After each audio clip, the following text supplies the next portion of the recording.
For the first time in modern history, Europe's population is shrinking. There are fewer births and fewer young people. In economics, there's an iron law. When demand falls, prices collapse.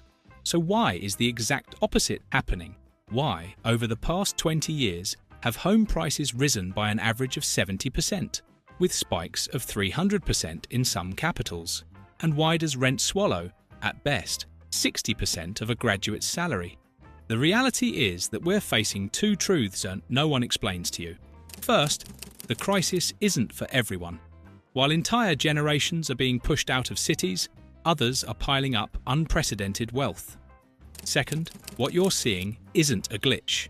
It's a system redesigned to turn your right to a home into a speculative asset. Today, we'll uncover the truth behind this paradox. I'll show you how central banks pumped concrete full of steroids and why, on May 28, 2024, a directive was signed that could make your home literally unsellable. This isn't the end of real estate, it's the end of private property as you know it. Welcome to Amazing Europe. To understand why, today, a home has become a mirage for so many, we have to go back to the period between 2012 and 2015. This is where the perfect crime was set up.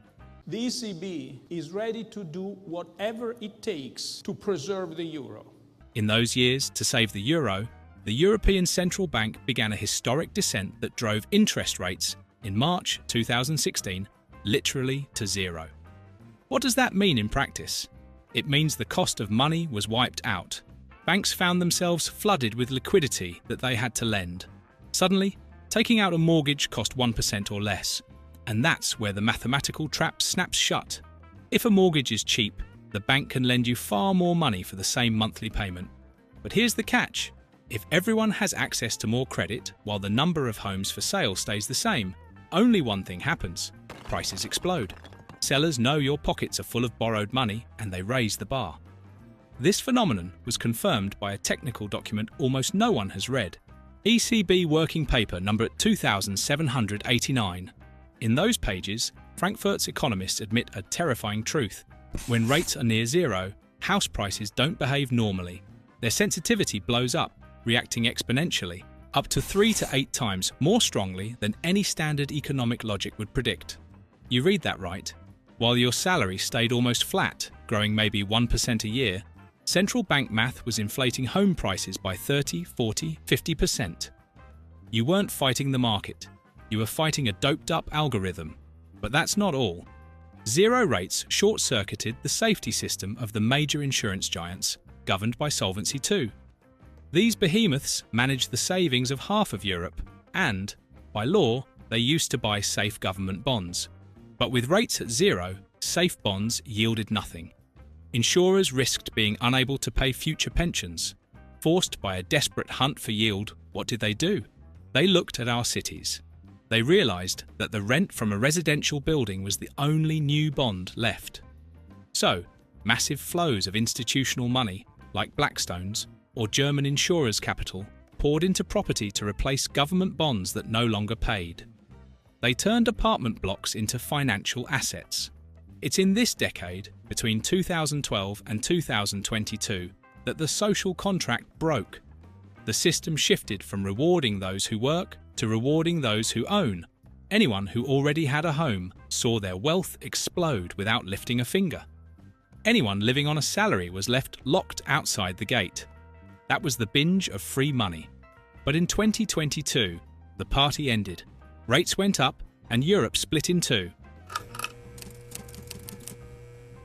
If the years between 2012 and 2022 were the binge, then 2023 was the year of the hangover.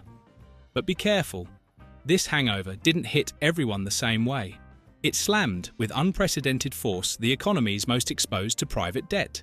And while in the south people often bought homes using savings as well, in Sweden and the Netherlands families were borrowing up to their necks, while in Germany developers were building empires on money that cost nothing. Let's look at Germany. For decades we were told the German market was solid. That was true, but on one condition: that interest rates stayed at zero. The moment the ECB raised rates, the castle began to shake. The symbol is Vonovia, Europe's largest residential landlord. In 2023, it admitted a record loss of 6.76 billion euros, writing down its assets by nearly 11 billion euros. Why? Because when rates are high, homes are worth less. But here comes the paradox. Newspapers say prices in Germany are down by double digits. Sounds like good news, right? Wrong. Let's do the real math. Take a standard two-room apartment in Munich and imagine a 30-year mortgage. In 2021, it cost 500,000 euros. With a 20% down payment, you asked the bank for 400,000 euros. At 1% interest, the monthly payment was about 1,300 euros. Today, that same home has dropped to 425,000 euros. You asked the bank for much less, just 340,000 euros. But today, rates are 4%. Do you know what the payment jumps to? More than 1,650 euros a month. The result is a trap. You have to pay 350 euros more every month for a home that's worth 15% less. And it gets worse. Banks are terrified today, and to approve that payment, they demand much higher salaries. In Sweden, the situation is even more dramatic. There, a large share of new mortgages are variable rate. When the central bank raised rates, families who had been paying their mortgage on time for years saw their monthly payment double or triple within just a few months. An entire middle class suddenly found itself under far greater strain, forced to cut back elsewhere just to keep paying for the walls around them. And then there's the sick man of Europe, the United Kingdom.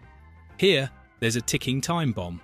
Unlike several other countries, where a fixed rate lasts 30 years, in England, the rate is often locked in only for the first 2 or 5 years. About 1 million families who signed 1% mortgages in 2021 will see that protection expire by 2026. They're being forced to refinance at today's rates of 5%. It's a serious problem, costing households hundreds of pounds more each month in interest alone. So who wins in this scenario of falling prices but impossible payments? The cash buyers win. The winners are those with liquidity, who don't need to ask banks for loans, while the young German or British couple watches the construction site of their future home grind to a halt because the developer is in trouble. Vonovia has frozen 60,000 new apartments. The big investment funds are waiting like vultures.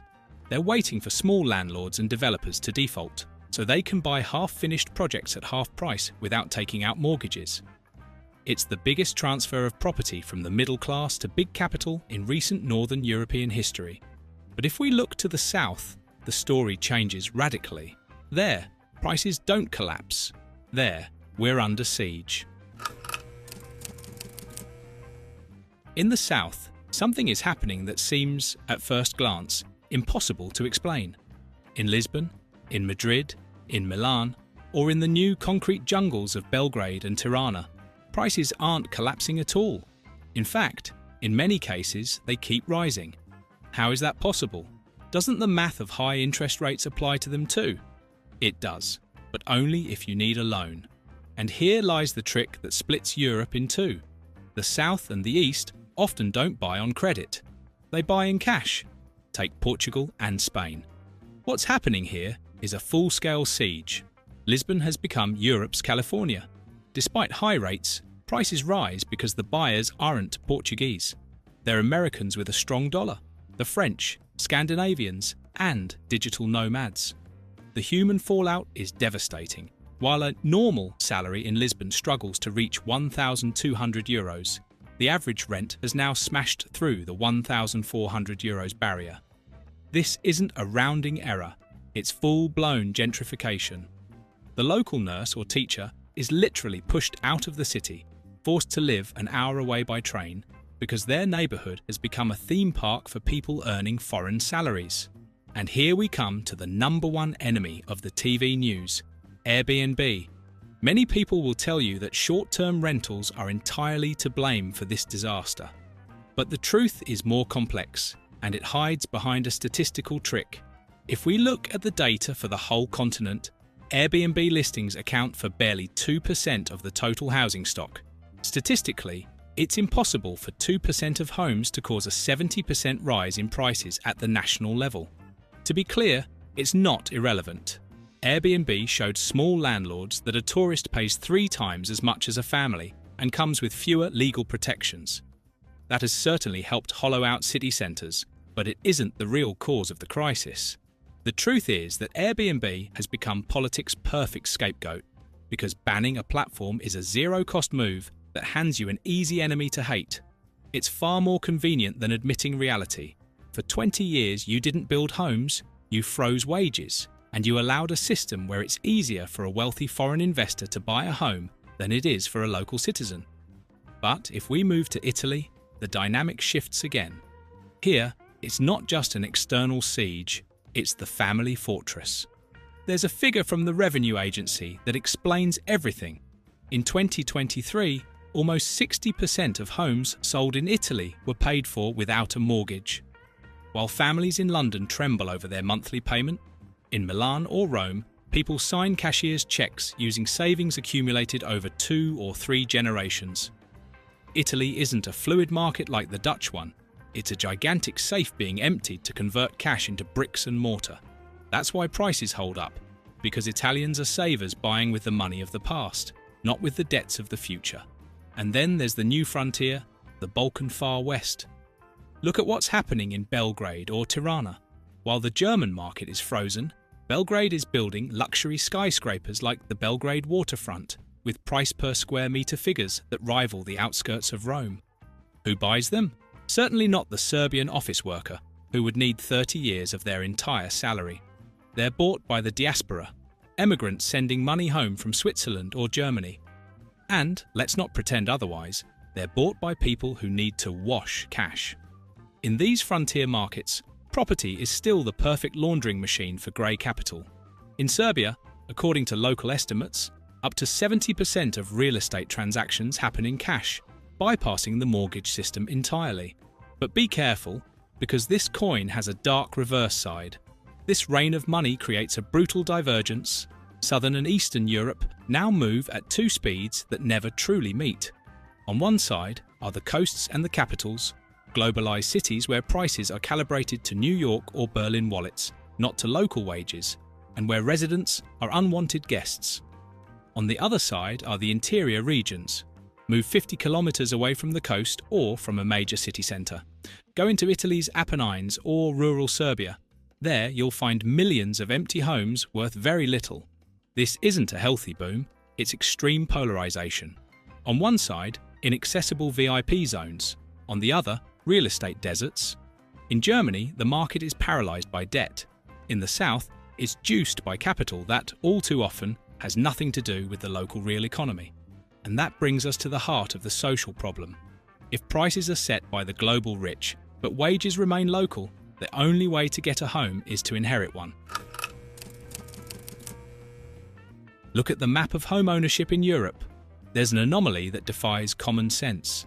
The countries with the most fragile economies, like Romania or Italy, have some of the highest home ownership rates in the world, 95% and 73%. The richest and most productive countries, like Switzerland or Germany, have the lowest rates. Fewer than 50% of people own the home they live in. Why do the poor buy while the rich rent? The answer exposes Europe's great illusion of wealth. In Italy or Romania, buying a home wasn't a carefully calculated financial choice. It was a survival necessity. It's the only welfare system that truly works. If you lose your job in Bucharest or Naples, but you own your home, maybe with no mortgage at all, you survive. If you rent, you're on the street. This has created a paradoxical society. We're asset rich, but cash poor. The average Italian family often has a higher net worth than the average German one. But it's dead wealth. It's locked inside old walls, in cities that don't offer jobs, or in houses you can't split in half to pay for groceries. And there's another pillar holding all of this up, the bank of mum and dad. Today, a young Italian earning a typical €1,500 a month has no mathematical chance of buying a home alone. If the market is holding up, it's only because grandparents' wealth is being poured into grandchildren's lives as cash down payments. Without this generational transfer, Southern Europe's housing market would be far weaker. So why does everyone tell us we should look to the Swiss model? On the other side of the Alps, people live happily renting for life. But be careful. Copying Switzerland without having Switzerland's economy is social suicide. The Swiss MIRAGE rests on three pillars that don't exist elsewhere in Europe. First, salaries. Switzerland's median salary is around 6,500 francs, 7,000 euros. Even if you pay 2,500 euros in rent, you still have 4,500 euros left each month to live on and invest in the stock market. In Milan, once you pay rent, you're left with crumbs. Second, cooperatives. In Zurich, a huge share of housing isn't owned by private landlords or speculative funds, but by non-profit cooperatives. There, rent is based on operating costs, not market profit. The result is high-quality homes at pure cost price, often 30 to 40% below the free market. Third, financial wealth. The Swiss person isn't poor because they don't own a home. They're rich because instead of locking 200,000 euros into a wall, they invested it in pension funds and global markets, which often outperform bricks and mortar. That's the hard lesson. The subscription living model works only if you have very high wages and very strong protections. If we try to import that model into Italy or Greece, where wages have been stagnant for years and protections are weak, we don't create a modern, dynamic society. We create a society of rent serfs, working only to pay a monthly fee to a foreign fund, never accumulating anything for their own future. But there's one final threat that could destroy even the last certainty many Europeans still have: a guillotine coming from the European Union.